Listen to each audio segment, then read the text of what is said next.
पण अब्दुल सत्तार जे त्यांनी नाराजी व्यक्त केली की भाजपाच्या विरोधामध्ये की भाजप हे शिवसेना सपोर्ट त्यामुळे दोन्ही शिवसेना एकत्र आली पाहिजे, आम्हाला कुठल्याही प्रकारचं सहकार्य भाजपाने केलं जात नाही, नाराजी व्यक्त केली त्यांनी.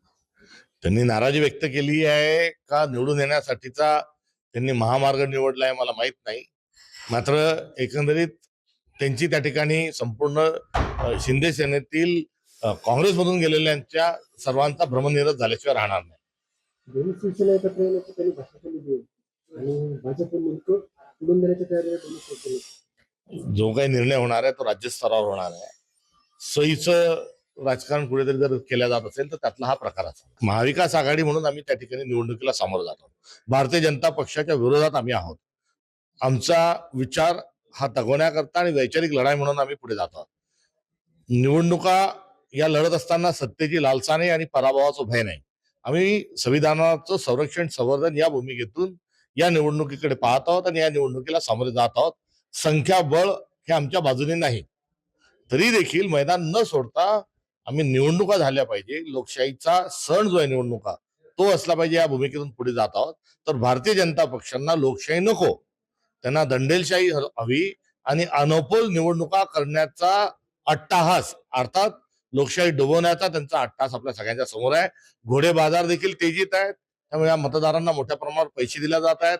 5 लाख ऍडव्हान्स, गाडीत बैस, मतदान कर, 5 लाख घेऊन जा, अशा प्रकारच्या ऑफर या सत्ताधाऱ्यांकडून दिल्या जात आहेत.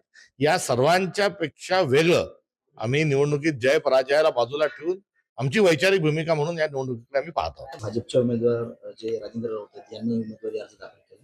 त्यांचे पालकमंत्री, खासदार, आमदार, माजी आमदार सगळे उमेदवारी अर्ज भरताना दाखल होते. असं असताना शेकापचे आमदार आणि राष्ट्रवादी शरद पवार गटाचे धर्माचे आमदार सुद्धा त्यांच्यासोबत अर्ज भरताना हजर होते. एकंदरीत महाराष्ट्रभर जी दंडेलशाही चालू आहे त्याचा प्रत्यय ह्या ठिकठिकाणी वेगवेगळ्या स्वरूपात येत आहे. तिथे पालकमंत्री प्रिय जयकुमार गोरेजी आहेत. त्यांनी साताऱ्याला जे केलं आता तेच सोलापूरचं देखील सातारा करत असल्याचं या निमित्तानं आढळून येत आहे. निवडणुकांमध्ये पैसा फेक तमाशा देख हा संदेश आधीच गेलेला आहे आणि या निवडणुका जेव्हा झाल्या नगरपालिका, नगरपंचायता, महानगरपालिका आणि जिल्हा परिषद, त्यामध्ये जो पैशाचा वापर सत्ताधाऱ्यांनी केला त्यातून हे नगरसेवक निवडून आलेले आहेत, सदस्य निवडून आलेले आहेत आणि आता ते त्याच मार्गाने पुढे चाललेले आहेत. त्यामुळे वाट आधीच चुकलेली आहे, ती दुरुस्त या निमित्तानं होणार नाही असं दुःखद अंतकरणाने या ठिकाणी म्हणावंसं वाटतं. मात्र मी पुन्हा आपल्याला सांगतो की सत्तेची लालसा नाही, पराभवाचं भय नाही. भारतीय जनता पक्षाच्या विरोधात असणाऱ्या भूमिकेच्या अनुषंगाने या निवडणुकीत आम्ही अर्ज दाखल केलेले आहेत. अर्ज भरण्याची प्रक्रिया संपलेली आहे आणि काँग्रेसकडून 2 अर्ज ही दाखल झालेली आहे आणि त्या ठिकाणी आम्ही वैचारिक लढाई म्हणून निवडणूक लढत आहोत. कुठेही सत्तेचा हपापलेपण नाही आणि पराभवाचं भय नाही. नाराजी पाहायला मिळते. काय वाटतं एकंदरीत भाजप एकनाथ शिंदेच्या पक्षाला बाजू गँग ऑफ ट्रिपल इंजिन सरकार आहे. सत्तेचा समतोल राहायला पाहिजे, बॅलन्स राहिलं पाहिजे. ते बॅलन्स हुकलेलं आहे आणि आता येणाऱ्या काळात आपल्याला एकतर मित्रपक्ष संपलेले दिसतील किंवा मोठी धुसफूस बघायला मिळेल. दुर्दैवानं समस्यांकडे दुर्लक्ष होईल आणि महाराष्ट्राची फुकटची करमणूक केल्या जाईल. पहिलं टार्गेट कोण दिसतं भाजपाकडे, शिंदे गट का राष्ट्रवादी?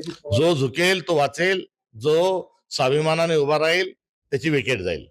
आता महायुतीमध्ये जे उमेदवार आहेत ते एकमेकांच्या विरोधात लढणार नाही अशी भूमिका एकनाथ शिंदे घेतली. काय वाटतं? गँग ऑफ ट्रिपल इंजिन सरकार आहे त्यामुळे यांची धुसफूस सुरू आहे.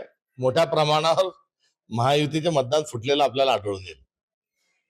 आज नागपूरमध्ये काँग्रेसची बैठक झाली, यामध्ये प्रचंड नाराजी पाहायला मिळाली. सुनील केदारे बैठकीतून निघून गेल्यानंतर नितीन राऊत हे बैठकीला हजर झाले. त्यामुळे अतुल लोंढेंना उमेदवारी मिळण्याची शक्यता या ठिकाणी वर्तवली जाते.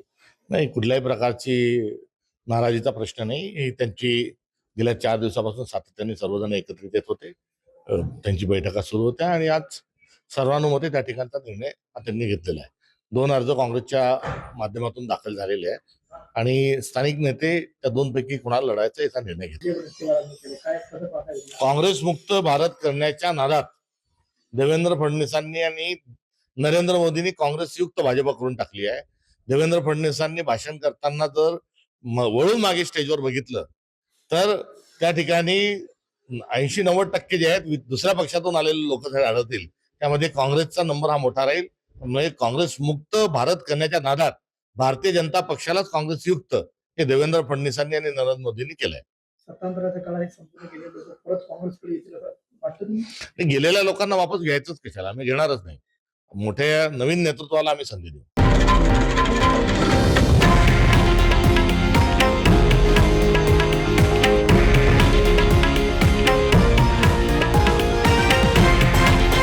हे आहे देशातील नंबर 1 न्यूज नेटवर्क आणि आपण पाहत आहात TV9 मराठी, एकमेव.